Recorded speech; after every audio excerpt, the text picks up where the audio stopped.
హైదరాబాద్లోని బేగంపేట విమానాశ్రయానికి బాంబు బెదిరింపులు వచ్చాయి.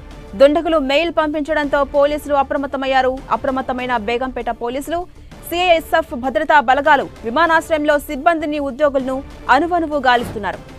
బాంబ్ డాగ్ స్క్వాడ్ బృందాలతో తనిఖీలు చేస్తున్నారు అధికారులు. అటు మెయిల్ పంపించిన ఆగంతకులను గుర్తించేందుకు అధికారులు దర్యాప్తు ప్రారంభించారు. అయితే విమానాశ్రయంలో బాంబు లేకపోవడంతో అది ఫేక్ మెయిల్ గా గుర్తించారు అధికారులు.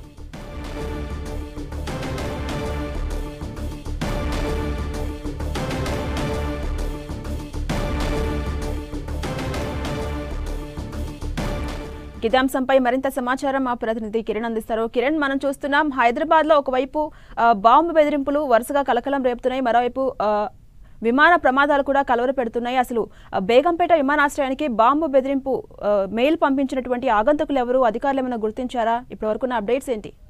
ఝాన్సీరాణి, బేగంపేట ఎయిర్పోర్ట్ కి బాంబు బెదిరింపు కాల్ రావడంతో కూడా పోలీసులు, ఎయిర్పోర్ట్ అధికారులు కూడా అప్రమత్తమయ్యారు. వెంటనే బాంబు స్క్వాడ్, డాగ్ స్క్వాడ్ తో కూడా ఇటు ఎయిర్పోర్ట్ అంతటా కూడా క్షుణ్ణంగా తనిఖీ చేసిన అధికారులు చివరికి బాంబు లేకపోవడంతో ఎవరైతే ఎయిర్పోర్ట్ అథారిటీ ఆఫీస్ కి మెయిల్ చేశారు అది కూడా ఫేక్ బాంబుగా గుర్తించారు. ఇక ఈ ఫేక్ మెయిల్ పెట్టిన వ్యక్తి ఎవరైనా కోణంలో కూడా ప్రస్తుతానికైతే పోలీసులు దర్యాప్తు చేస్తున్నారు. ఇక సైబర్ క్రైమ్ సంబంధించిన పోలీసులు కూడా ఈ మెయిల్ ఎక్కడి నుంచి వచ్చింది, ఎవరు పంపించారన్న కోణంలో కూడా దర్యాప్తు చేస్తున్న పరిస్థితి కనిపిస్తుంది. ఇటీవల కాలంలో తరచుగా ఇటు ఫేక్ బాంబు కాల్స్తో కూడా కొంత ఇటు విమానం సంబంధించిన సిబ్బందితో పాటు ప్రయాణికులు కూడా భయాందోళన పరిస్థితి కనిపిస్తుంది. కొద్ది రోజుల క్రితం శంషాబాద్ విమానాశ్రయం కూడా ఇదే తరహా ఫోన్ కాల్ రావడంతో కూడా అప్రమత్తమైన భద్రతా సిబ్బంది తనిఖీ చేసిన తర్వాత ఫేక్ మెయిల్ గా గుర్తించారు. తాజాగా మరొకసారి బేగంపేట ఎయిర్పోర్ట్ కూడా ఈ తరహా ఫేక్ మెయిల్ రావడంతో కూడా ప్రస్తుతానికైతే కొంత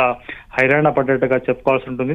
ఆ తర్వాత ఎక్కడ బాంబు లేకపోవడం, అందుకు సంబంధించి కూడా పూర్తిగా బేగంపేట ఎయిర్పోర్టు పరిసర ప్రాంతాలు, రన్వే లోపల అన్ని క్షుణ్ణంగా తనిఖీ చేసిన తర్వాత కూడా గుర్తించిన కూడా ఒక ఫేక్ మెయిల్ పంపించినట్టుగా గుర్తించారు. కాబట్టి ప్రస్తుతానికైతే మెయిల్ పంపించిన వ్యక్తి ఎవరు, ఎక్కడి నుంచి పంపించారన్న కోణంలో దర్యాప్తు చేస్తున్నారు బేగంపేట పోలీసులు. Right, thank you Kiran.